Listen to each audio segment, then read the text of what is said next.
Hey there, welcome to my channel, welcome back. If you have been here before, welcome if you are new. Today's video I'm going to talk about my diagnosis of lipedema or lipedema. Different doctors call it different things, and it is not the same as lymphedema. So it is lipedema. I never knew that I had this. I've had it since puberty, but I never knew until I actually stumbled across a video here on YouTube of somebody talking about their diagnosis and the things that they were doing to try to overcome some of the obstacles that lipedema gives us. And I looked at it and I thought, oh, I think I have that.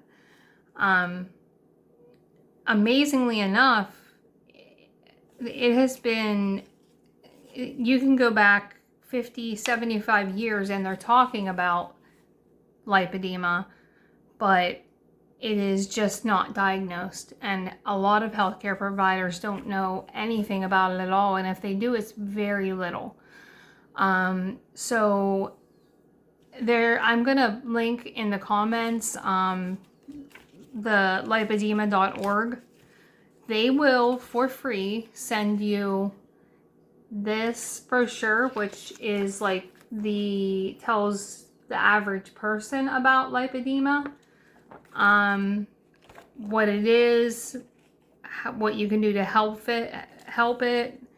And then they will also, if you ask, send you this, which is a really nice tool to give to all of your healthcare providers. My family doctor was so excited when I gave him this. He asked for more for his colleagues because it is so underdiagnosed. So the crazy part about it is, even though we've known about this condition for over 50 years, doctors use something called an ICD-10 here in the United States to put as a diagnosis for, like, in your chart. The reason I know, because I work in medical billing, like R51 means headache. So there is no code for lipedema in the ICD-10. Now in Europe, they're using ICD-11 and they have finally come up with a code for it. It is EF02.2 and it's lipedema, but it's spelled differently because it's the international spelling. It's Lipoedema. So right now, like, if my doctor wanted to put in my chart that I had lipedema, there's no code for that in our current system. Now, if I was in one of the 35 countries that are using the ICD-11 codes, then they could. But basically, what is lipedema? Lipedema is, it's basically a chronic medical condition, sorry. And it is characterized by the symmetric buildup of fat in your legs, your arms, your stomach, your buttocks. It doesn't have to be in all of those places, but it can be.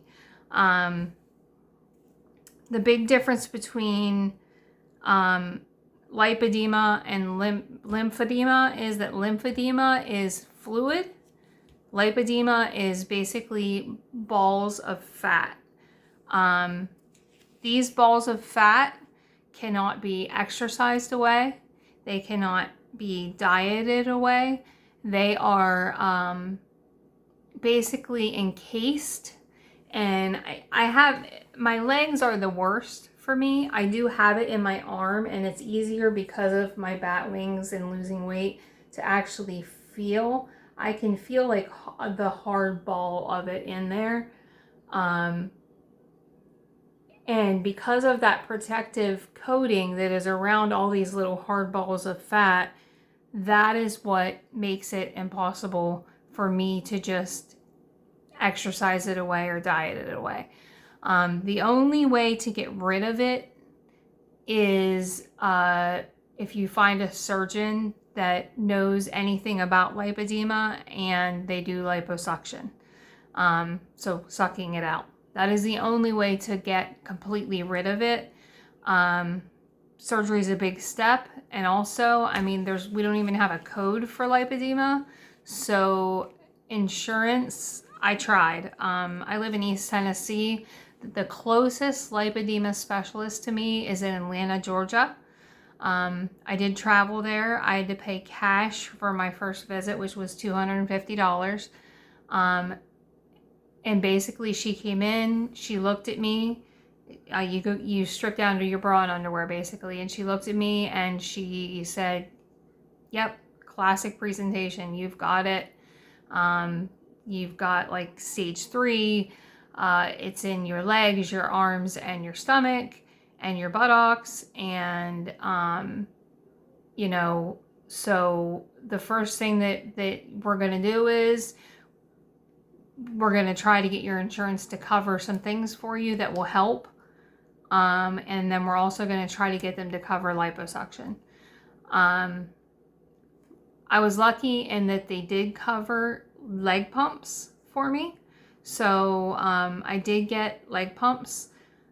They denied the liposuction request. So, and I'm honestly not surprised by that.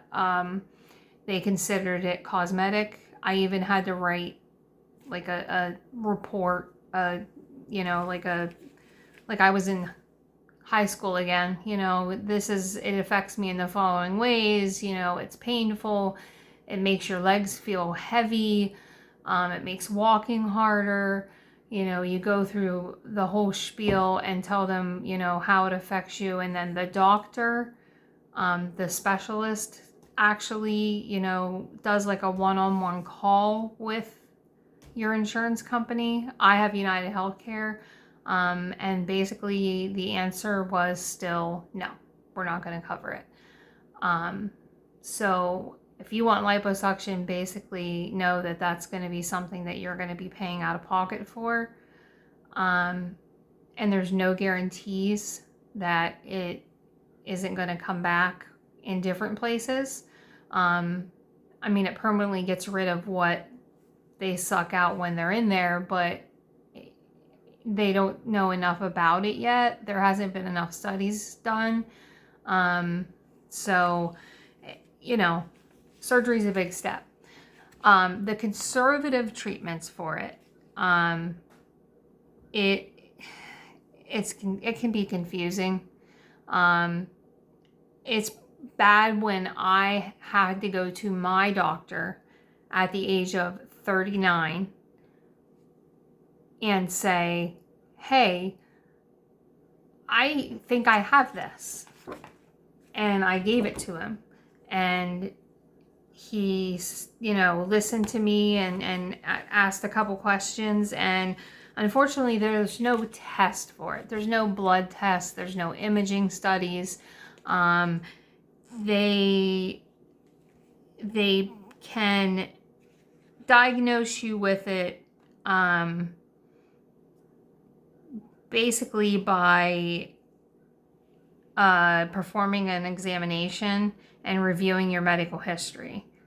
And there's a lot of physicians that are not comfortable with saying you have lipedema because there is no surefire way to test for it. I'm lucky in that my family doctor was very open-minded and very willing to take the literature that lipedema.org provided to me and you know, was willing to actually, he was one of the people that wrote a letter to United Healthcare trying to get the things like the leg pumps and then the liposuction approved. So I mentioned leg pumps. I don't, you know, you can Google it to see what it looks like, but basically, it's a machine. You stick your legs in it. You turn it on and it kind of inflates up your leg and then deflates, inflates, deflates. And it's basically to push fluid out of swelled areas like my thighs and my calves. There are different levels of pumps. My insurance would only go for the leg one. There is one that actually will come all the way up to your waist and help with the lipedema in your stomach and your buttocks, but I could not get that one approved, and they're not cheap. So currently, what am I doing? What can I do? I can use the leg pumps that I have. I have a vibration machine or a vibration plate. Basically, you stand on it, you turn it on, and it vibrates. They say, you know, 10 minutes on there is like a 30-minute walk. And then I also have a seated elliptical. So I like to do the elliptical for 30 minutes, and then I do the vibration plate for 10 or 15 minutes, and then I do the leg pumps, and that cycle takes an hour. So it is time consuming, and you have to be consistent with it or it's not going to show any results. I did those things very religiously for a while, but if you've watched any of my other videos, you know that I just had to have a minor foot surgery done. So I had to stop the leg pumps and the vibration plate and the elliptical because I can't put any weight on my left foot. And I certainly wouldn't want to put it in something that was going to squeeze it, because that would be painful and also possibly, you know, do some damage to what the surgeon just fixed. So, unfortunately, I had to put a pause on all that. But that is, you know, basically you can treat it with conservative methods, and the conservative methods are the leg pump, lymphatic massage if you have a massage therapist near you that's willing to do it. That you can sometimes also get covered by insurance. For me personally, I would still have a $40 copay. But you can wear compression stockings. None of this has been proven to help with lipedema, but it helps with lymphedema, and it's not going to hurt. What I did notice when I was doing all of those things, the elliptical, the vibration plate, and the leg pumps, I did notice that I have hard areas of like hard fat in my thighs and in the front of my calves that are actually pooches out, and they got softer. And my husband actually said that he could tell a difference in the size. It's hard when it's you and you see yourself every day, but so basically, you know, I would encourage you, if you think that you have lipedema, I would encourage you to go to lipedema.org. I'm going to link it in the comments. You can ask for I think it's up to 100 each of these for free. I think I asked for 25 or 50 maybe, because I gave them out to every female in my family just about, because it is genetic, and it is almost exclusively female. Very, very rarely. So they're still doing research to determine like the role of hormones, genetics, inflammation, metabolism in the condition's development. Which is crazy because the initial medical reports are over 75 years ago. So in 75 years, they've done nothing about this.